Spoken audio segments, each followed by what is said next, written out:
Thomas Granger had spent many months roaming across the open lands of the Arizona desert, learning the shape of the land the same way some people learn the lines of a familiar book. He enjoyed the quiet mornings, when the air was cool and the sun rose slowly, painting soft colors across the wide sky. On one such morning, he followed a narrow trail that curved between tall rocks and dry grass, hoping to find a place where he could rest his horse and refill his water. The desert looked peaceful, but Thomas knew it also held many surprises.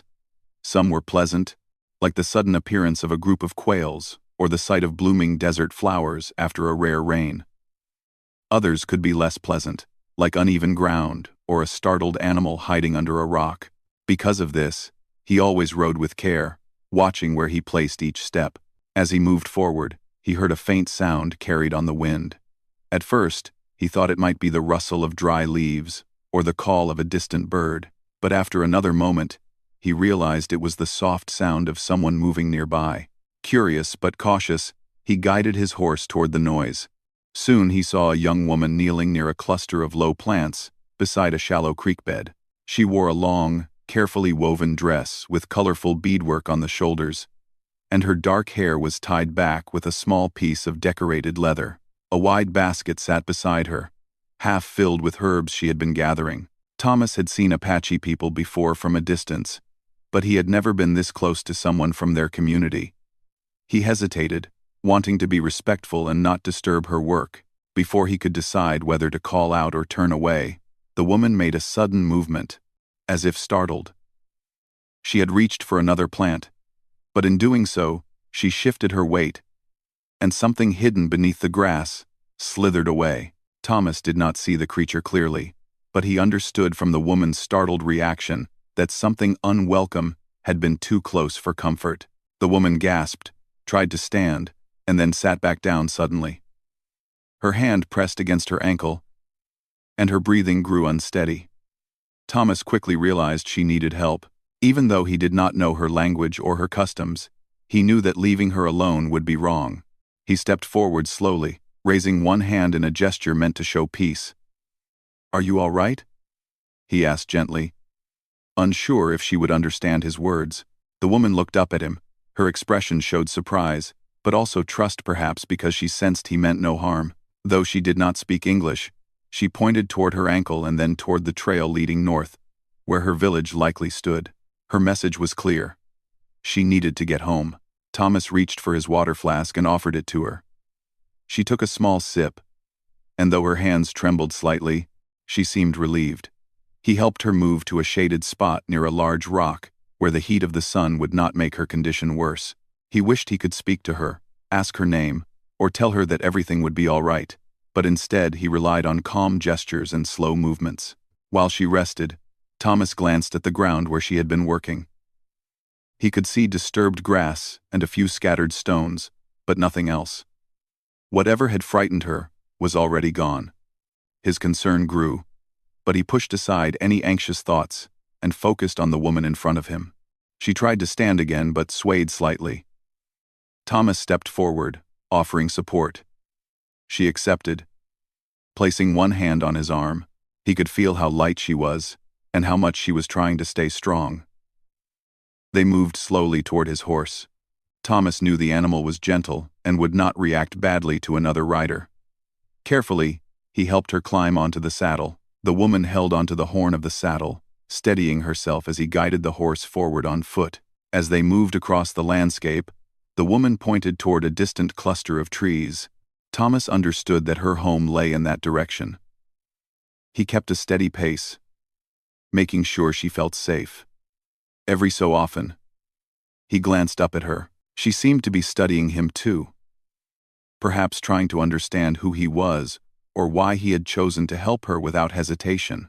After a while, her breathing became more even, and some of the tension left her posture. Thomas felt relieved, though he remained alert.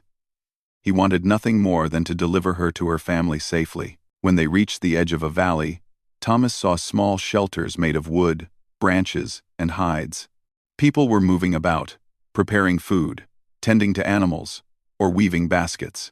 As Thomas and the woman approached, several people looked up, their expressions shifting from curiosity to concern as they recognized the young woman on the horse. A group of women rushed forward. One reached up to help the young woman down, speaking to her in warm but worried tones. Another looked at Thomas with a mixture of respect and caution. They did not know him, but they saw that he had brought their sister home with care rather than fear. The woman he had rescued held onto her sister's arm and then turned back to Thomas. She touched her chest gently, then pointed toward him in a gesture that seemed to mean, "Thank you." Thomas nodded, unsure how to respond, but he offered a small smile to show he understood her gratitude. More members of the community gathered, speaking softly among themselves. Thomas could tell that they were deciding how to react to the presence of an outsider. Some looked curious, others cautious, but none appeared angry. He stood quietly beside his horse, trying to show respect through patience. After a moment, an older woman stepped forward. She wore a necklace with small carved shapes and carried herself with dignity. She studied Thomas carefully, as though examining not only his actions but the intentions behind them. Then she nodded gently, giving him a small, approving smile. Thomas was relieved. He had not come seeking praise or reward. He wanted only to make sure the young woman who he later learned was named Nalin was safe with her family. As members of the community helped Nalin into a nearby shelter, Thomas stepped back, ready to leave. But before he could turn away, one of the sisters approached him. She studied him with thoughtful eyes, as if trying to understand this quiet stranger who had appeared at the right moment. She spoke a few words in her own language, and though Thomas could not understand them, he could sense that she was acknowledging what he had done. He lifted his hat politely, offered a final nod, and took a step backward. He knew this was their space, their home, and he did not wish to intrude any further. Still, as he walked away, he could not help glancing back once more. Nalin's sisters were caring for her, and from the open doorway, Nalin herself looked out briefly, her expression soft with gratitude. In that brief moment, Thomas felt a quiet connection. Something gentle, unspoken, and unexpected. He did not know what the coming days would bring, nor how deeply this one act of kindness would shape the future. He simply knew he had done what he felt was right, and that this desert morning had changed his path in a way he did not yet fully understand. After Thomas helped Nalin return to her village, he walked away slowly across the warm ground, thinking he would not see her again.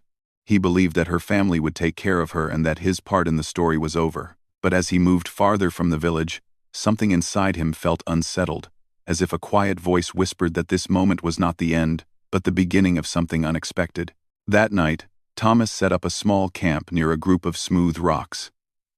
The sky above him was filled with stars, bright and steady like tiny lanterns scattered across the dark. He lay beside the fire, listening to the gentle sounds of the night, the wind brushing against the grass, the soft hoot of an owl, and the distant rustling of small animals. But instead of resting, he kept thinking about the young woman he had helped, her calm eyes, the courage she showed even while unwell, and the quiet strength in her posture stayed in his mind. He wondered if she was feeling better. He wondered if her family understood that he had wanted nothing but to help, and though he tried to remind himself to stay away out of respect, he found that his thoughts drifted back to her again and again. At the same time, in the Apache village, Nalin rested under the careful watch of her sisters, Atsa and Kawan. They were both strong-willed, loving, and deeply protective.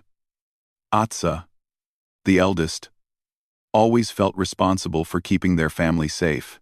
Kiwan, only a few years older than Nalin, had a lively spirit, but was just as watchful in her own way. They sat close to Nalin as she rested on a woven blanket.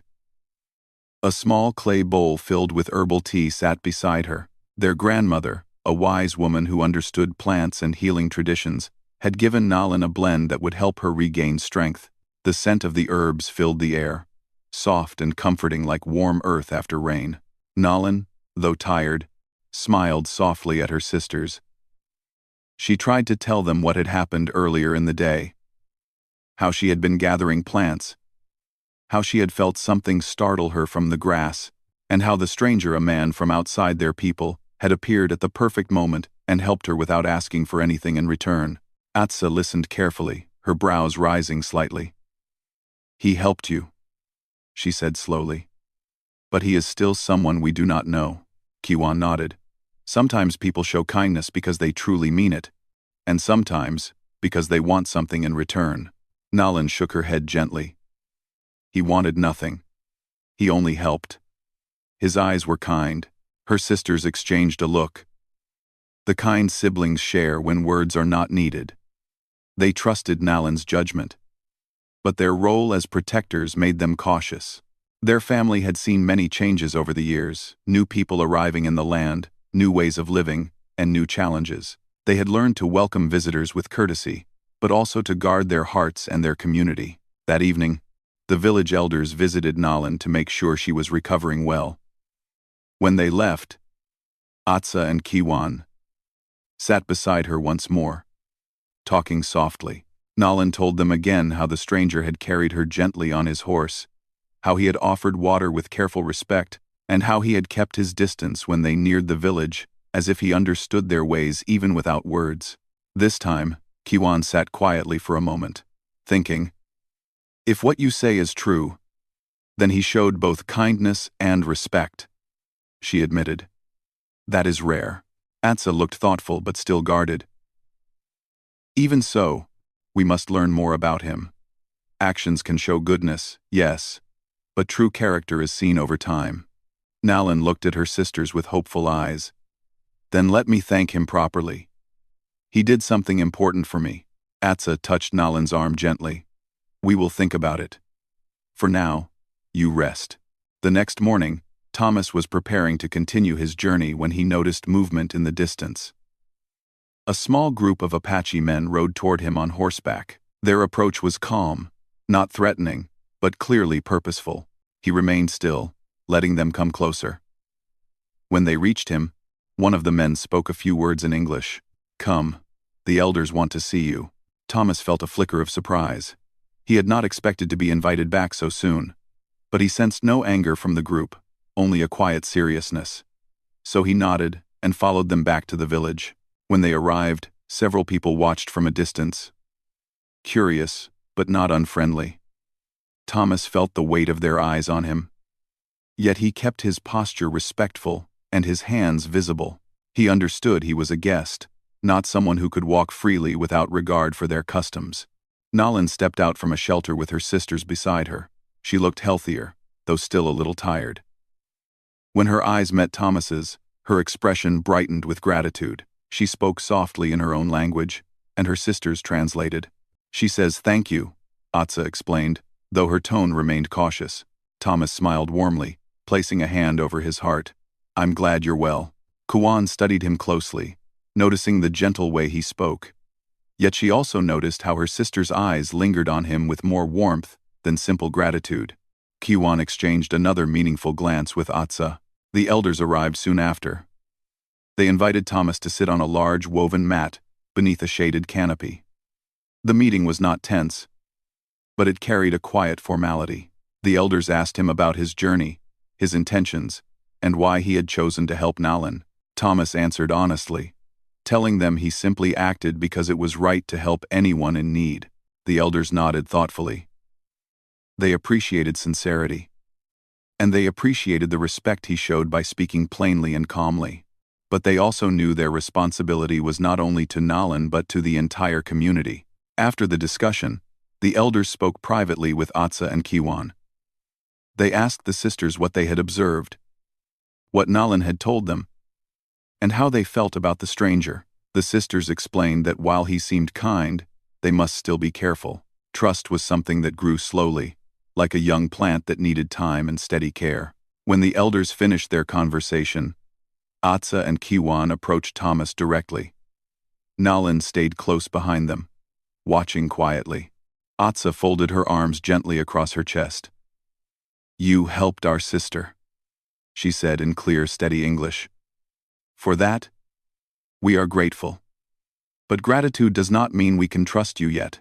Thomas nodded, understanding their perspective. "I expect nothing," he replied softly. "I only wanted to make sure she was safe." Kiwan stepped forward. Our sister feels calm around you.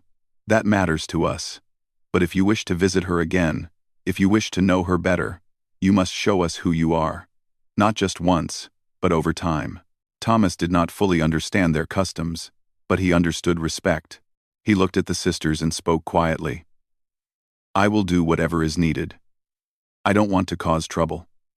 I only want to show that my intentions are good. Nalan's eyes softened, though she remained silent. Her sisters exchanged another long look. They were protective, yes, but they were also fair. They believed that character revealed itself not through grand actions, but through patience, willingness, and steady effort. Atsa finally spoke again. Then we will set tasks for you. Simple tasks that show whether your heart is true and whether you can respect our way of life. Thanks for watching. And the next vise. To my new case parted, Thomas felt a quiet determination rise inside him. I accept, he said. Kiwan nodded slowly, studying his expression. We will see. Nalan's heart felt light, though she tried not to show it too strongly. She had felt a connection to Thomas, a gentle one, unforced and unspoken. Now she wondered what the future might bring. As Thomas left the village that day, he looked back briefly. Nalan watched him from a distance, her expression full of hope. Her sisters stood beside her, serious but not unkind. Thomas understood something important in that moment. This was not simply about earning trust. It was about showing his true nature, step by step, in a way that honored them all. The path ahead would not be simple, but he felt ready for it. Thomas returned to his small camp that evening with a thoughtful look in his eyes. The warm colors of the sunset washed across the sky, but instead of admiring them as he normally would, he sat quietly near his fire, replaying every moment of his visit to Nalan's village. He had not expected the elders to speak with him. He had not expected Nalan's sisters to stand before him with such strong presence and steady voices.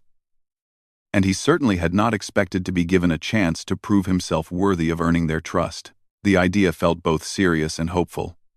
He was glad they had not turned him away entirely. But he also understood how important trust was to them. They were not being unkind, they were protecting someone they loved deeply. He respected that. It made him even more determined to show honesty and patience. The next morning, as the sky was still pale and quiet, Thomas packed a small bag and made his way toward the village once again.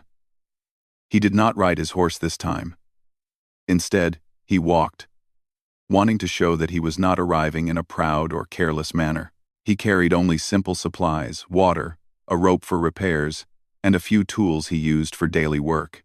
As he approached the village, he saw Atsa and Kiwan waiting for him near a group of tall trees. They were dressed simply, their hair braided neatly, and their expressions calm but serious. Nalan stood behind them again, but this time she looked slightly brighter, as if she had rested well and felt more at ease. Atsa stepped forward first.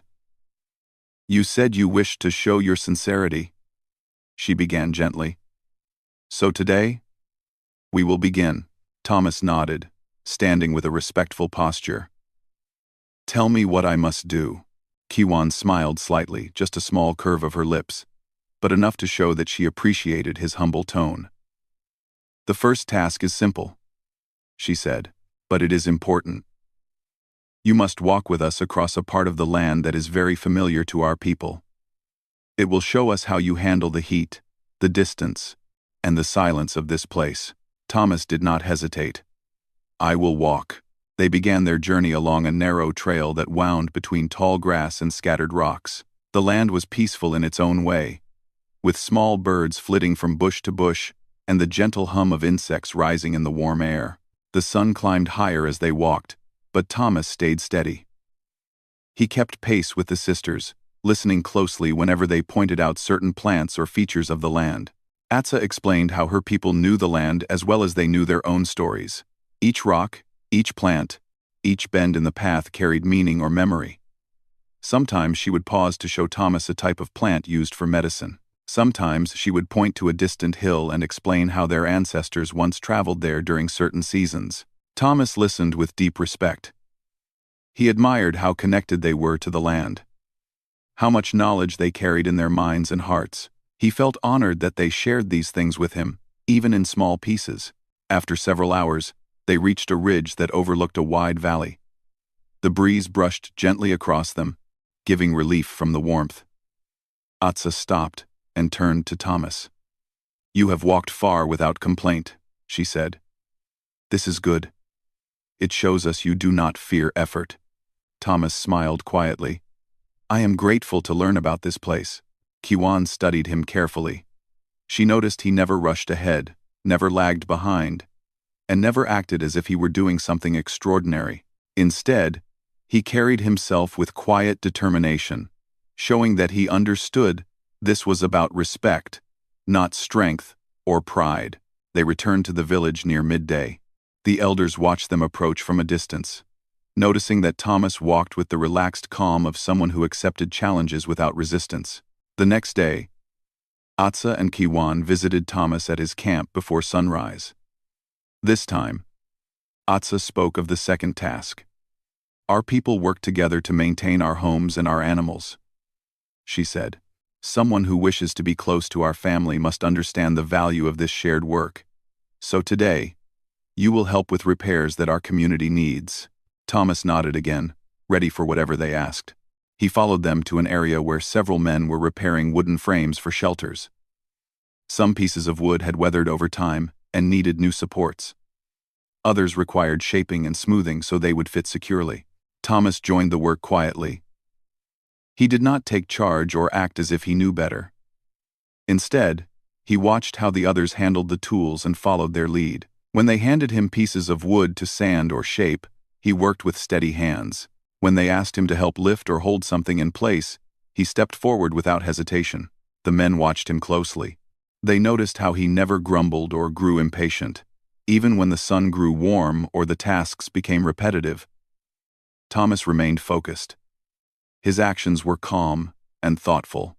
At midday, some of the women brought water and simple food, fresh bread, roasted corn, and berries. Thomas accepted the food gratefully, careful to show appreciation not only with words, but with his gentle manner.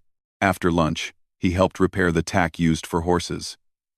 This task required attention to detail, a steady hand, and patience. The leather needed to be checked, cleaned, and in some areas replaced. Thomas moved through the work with experience and care, because he had spent years living around horses. Kiwan, who stood watching from a short distance, noticed the calm way he worked. She leaned slightly toward Atsa and whispered, "He is not pretending. This is his true nature." Atsa nodded slowly, though she still kept her thoughts guarded. "We will see," she murmured back. Consistency shows more than a single good day. By late afternoon, the repairs were finished, and the men nodded approvingly at Thomas. That small gesture meant something important. Earning respect was not easy, but he had begun to do it through his steady actions. The sisters approached him once more. "You did well," Atsa said with a thoughtful tone. "Tomorrow will be the final task."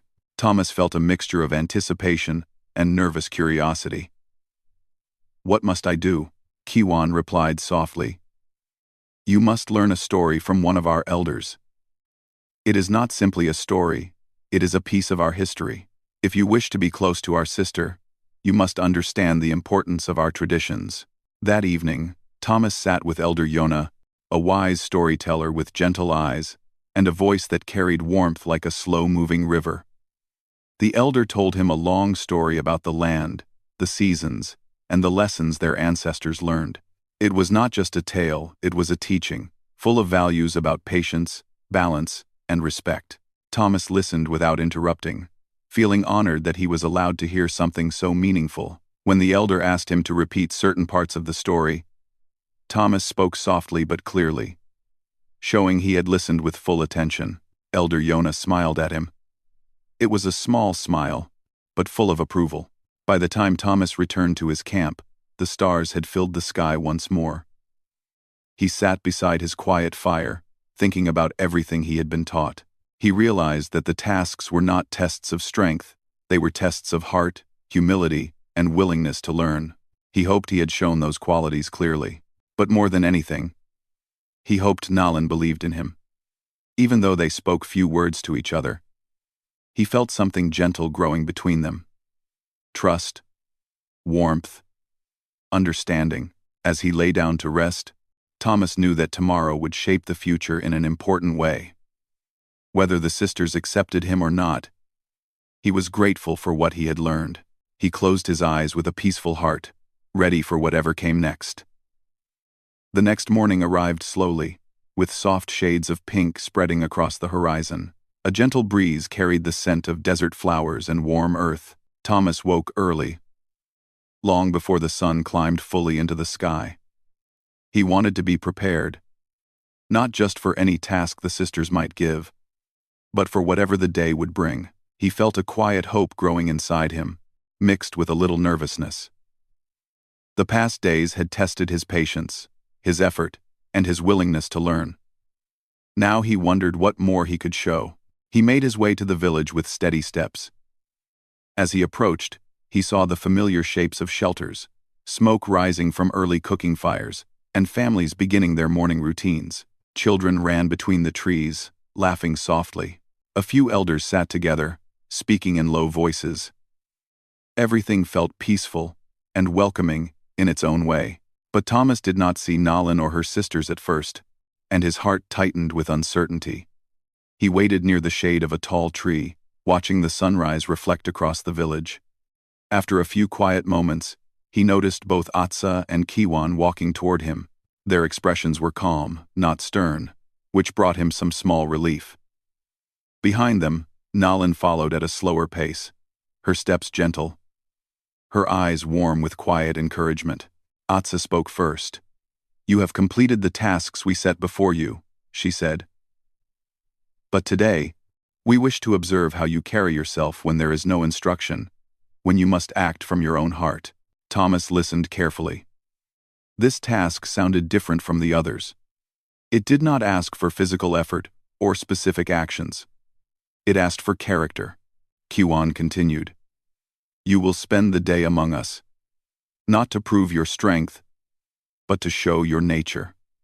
Respect, patience, kindness. These things cannot be forced.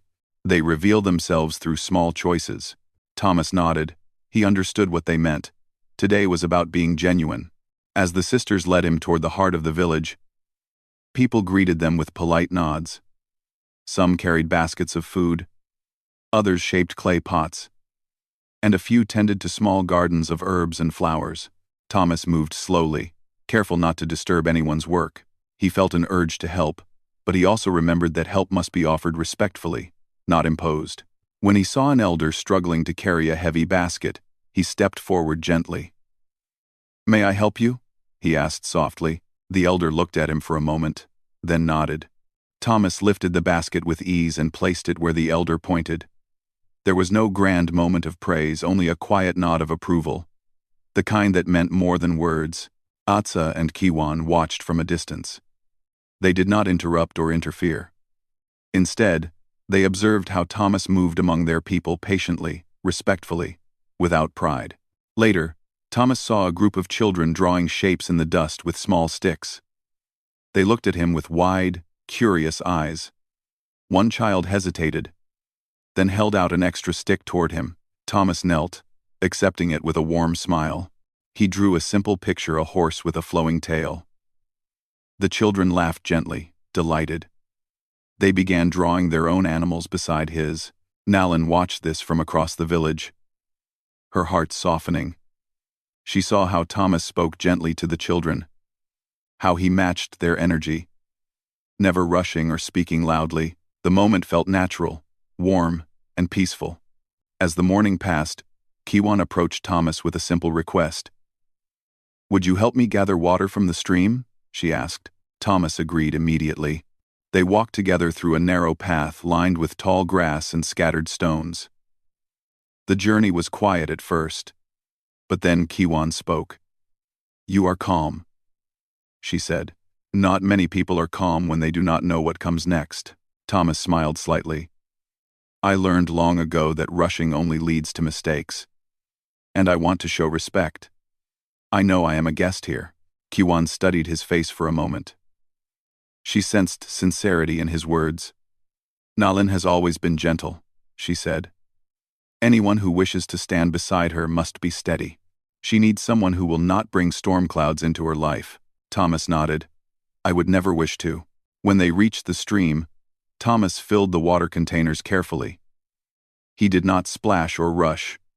He treated the containers as if they were precious. On the way back, Kiwan noticed this and tucked the observation into her heart. She knew that small gestures often revealed the greatest truth about a person. Near midday, Atsa approached Thomas with a new challenge. Not a physical one, but one of understanding. Come, she said, leading him toward a shaded area where several elders sat weaving baskets. She gestured toward a pile of reeds. Our grandmother taught us that every basket holds a story. The way it is woven shows patience. The shape shows intention. We want to see how you approach something that requires both.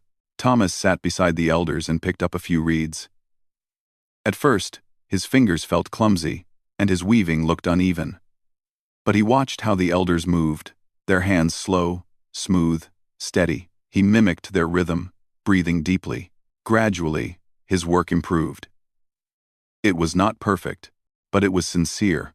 Atsa watched him closely. She saw the slight furrow of concentration in his brow, the care he took with each strand. She even noticed how he smiled quietly when one of the elders corrected him gently. Hours passed in calm productivity. When he finished a small portion of the basket, one elder inspected it, nodded, and handed it back with a satisfied look. Thomas felt warmth spread through him, not pride, but gratitude. Nalin approached him then, her steps soft as a whisper. You learned well, she said in a gentle voice. Thomas looked up, meeting her eyes. Your people are good teachers. Nalin laughed lightly, a sweet sound that made something warm bloom in Thomas's chest. She sat beside him, watching the elders work. For a moment, they shared a peaceful silence that felt natural and comfortable. Later in the afternoon, the sky darkened slightly as gentle clouds drifted in, offering cool shade. The village prepared for a simple communal meal. Everyone worked together, children gathering firewood, women preparing bread and vegetables, men arranging places to sit. Thomas joined wherever he was needed, asking before acting, listening when given direction. At one point, he helped a young boy tie a loose strap on a small drum. The boy beamed with pride and hurried off to show his friends. Thomas chuckled softly. Atsa saw this, and for the first time, her expression softened noticeably. She turned to Kiwan and spoke quietly. He carries himself with honesty, Kiwan nodded, and he brings calm wherever he steps. As evening settled, the meal began. People sat in a wide circle, sharing food, stories, and warm laughter. Nalin sat between her sisters, but her eyes often drifted toward Thomas, who sat across from them. He did not speak loudly or seek attention. He simply enjoyed the moment, grateful to be included. When the meal ended, Atsa stood and approached Thomas with Kiwan beside her. Nalin followed closely, her hands clasped in front of her. Atsa took a breath before she spoke. Today, we have watched you. We have seen how you treat our people, how you move through our home, and how you carry your intentions. You did not try to impress us. You simply showed your nature, Kiwan added, and we believe your nature is sincere. Nalin's eyes sparkled with quiet hope. Thomas felt a gentle warmth spread through him, but he remained humble, waiting for their full words. Atsa continued, her voice firm but kind. We are not saying that trust comes instantly. But today, you have taken a strong step.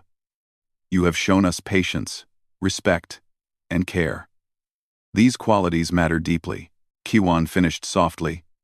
You may continue to visit Nalin, and we will watch what grows between you. Thomas bowed his head slightly. Thank you. I will honor whatever trust you give. Nalin stepped closer, her smile soft and genuine. In her eyes, Thomas saw something he had hoped for but dared not expect acceptance, perhaps even a beginning of something deeper. As the stars emerged in the night sky, Thomas felt something he had not felt in a long time, the sense that he belonged, not because he tried to fit in, but because he acted with truth. Tomorrow held many possibilities, but tonight, he felt at peace. The next few days moved gently, like soft wind passing through tall grass. Thomas continued visiting the village, not as someone trying to prove himself anymore, but as someone slowly becoming familiar to the people. Every morning, when he walked toward the shelters, he felt a calm sense of belonging he had never expected to feel in a place so different from his own world. Nalin grew stronger each day. Her sisters made sure she rested, but they also encouraged her to spend time outside, walking slowly, touching the plants she loved, and greeting the families who cared for her. And each time Thomas visited, her smile appeared more easily, like a small flower opening to warm sunlight. One morning, she stepped out from her shelter as Thomas approached, her dress catching the soft glow of dawn. She walked toward him with a graceful and quiet joy that warmed his heart. Though they still did not speak the same language fully, there was no difficulty understanding each other. Their gestures, smiles, and gentle way of looking at one another carried more meaning than long speeches ever could. Her sisters noticed every small detail. Atsa saw how Nalin's eyes softened whenever Thomas came near. Kiwan saw how Thomas always slowed his steps, as if adjusting to Nalin's comfort. The two sisters exchanged knowing glances, their hearts torn between protectiveness and acceptance. They had asked him to show his worth, and he had done so not through grand acts, but through constant kindness. Still, tradition mattered, and before anything final could be accepted, they needed to be certain not only of Thomas's intentions but of Nalin's feelings as well. One afternoon, Atsa invited Thomas to sit with her and Kiwan, beside the shade of a tall mesquite tree. Nalin sat close, her hands resting calmly in her lap. The breeze carried the scent of warm earth and the faint sound of people working nearby. Atsa began speaking, her voice steady and thoughtful. "You have shown us patience. You have shown respect. These are things we value deeply." Thomas nodded, listening with full attention. Kiwan added, "And we have watched how you move around our people. You do not walk with pride. You walk with humility. This tells us that your heart is sincere." Thomas waited quietly, not wishing to interrupt. Then, Atsa turned slightly toward Nalin. "But what matters most is her voice." She looked at her younger sister gently. "Nalin, you must speak.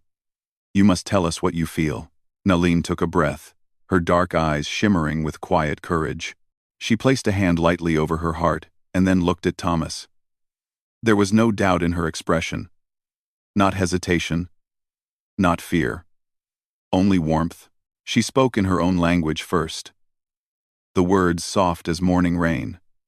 Atsa and Kiwan listened closely, their faces thoughtful.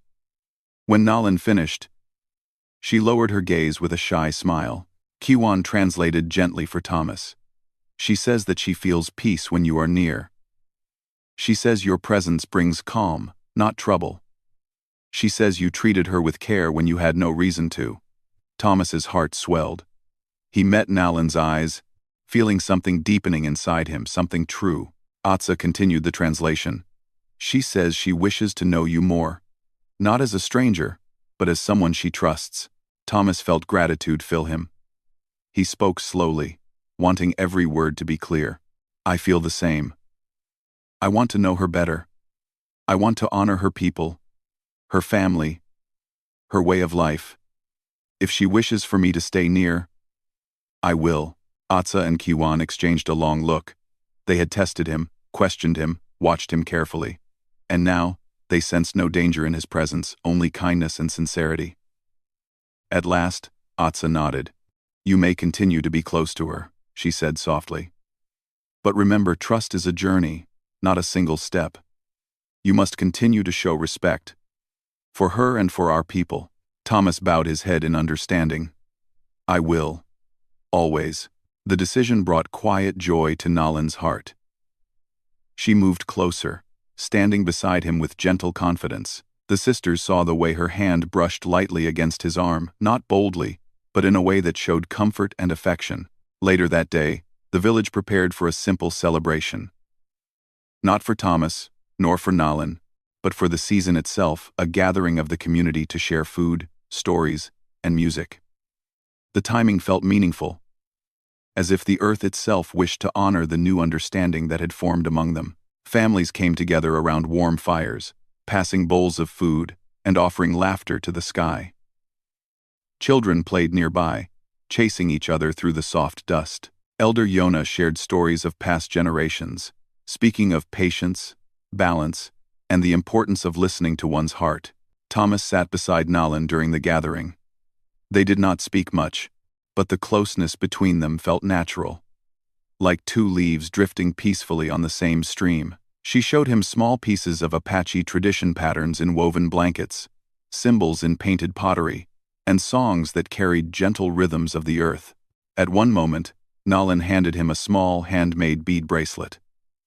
The beads were arranged in a simple but meaningful pattern, representing harmony and gratitude. Thomas accepted it with deep respect, placing it around his wrist. In return, he offered her a small, polished stone he had carried for years. It was smooth and shaped like a teardrop, something he always kept as a reminder of strength and calm. When he placed it in her hand, she held it tenderly, understanding its significance without needing explanation. The elders noticed this quiet exchange. They nodded among themselves, approving of the balanced give and take. Relationships, in their traditions, were built on mutual respect, not one-sided gestures, and they were pleased to see this reflected. As the night deepened, music began, soft drumming and gentle singing that floated across the village like a warm blanket. Some people danced slowly in the circle, moving in graceful steps that honored the land and their ancestors. Nalan looked at Thomas. Without speaking, she extended her hand. He hesitated only for a moment, then took her hand gently. She led him into the circle, where the sand was cool beneath their feet. Their steps were small and careful, matching the rhythm of the drums. Thomas did not know the dance well, but he followed Nalan's lead, feeling connected to her through every movement. Her sisters watched with thoughtful eyes. Atsa felt pride in Nalan's courage to choose someone kind, and pride that she had protected her while still allowing her heart to grow. Kiwan felt hope that this gentle man might truly bring joy into Nalan's life, without pulling her away from her family or traditions. When the dance ended, Thomas and Nalan stepped back from the circle. The stars shone brightly above them, like tiny blessings scattered across the sky. The music softened, and the air felt warm and filled with promise. Atsa approached Thomas one last time that night. "We accept you," she said quietly. "Not because you saved her, but because you have shown your spirit. Continue to honor her, and you will honor us as well." Thomas placed a hand over his heart. "I will always try." Nalan stood beside him, her smile gentle and full of hope. She reached for his hand again, and this time, he did not hesitate. From that moment forward, their story was no longer about the day he had helped her. It became a story about respect, patience, kindness, and the growing bond between two people from different worlds who learned to walk the same path. Their journey was just beginning. But it began with trust, acceptance, and a quiet promise reflected in the stars above them.